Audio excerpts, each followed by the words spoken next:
Welcome to Pindar Poetry. We hope you learned something new. You'll start by preparing both devices so streaming works reliably. Sign in to the same Microsoft/Xbox account on your phone and on the console, and enable remote play or console streaming in the Xbox settings. This authorizes the phone. Make sure both devices are on the same 5 GHz Wi-Fi for low latency, or plug the console into Ethernet. Once done, open the Xbox app and grant permissions. This first setup cuts connection friction and makes the next steps faster. Next, you'll pair and optimize. Open the Xbox app, locate your console under Devices, and tap Connect. This creates the session. Choose Remote Play or Stream and pick a resolution that matches your network. Lower resolution if you see stutter. Pair a Bluetooth or USB controller through the phone for responsive input, and close background apps to free CPU and Wi-Fi.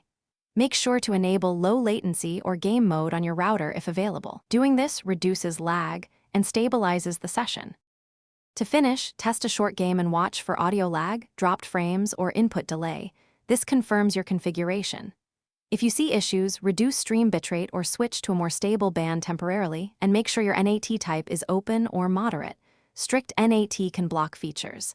If problems persist, restart the Xbox app and console, update firmware, and reboot your router. Key troubleshooting tip: if frequent disconnects happen, try switching networks or using Ethernet for the console to isolate the wireless. Thanks for watching. Consider subscribing if we helped you.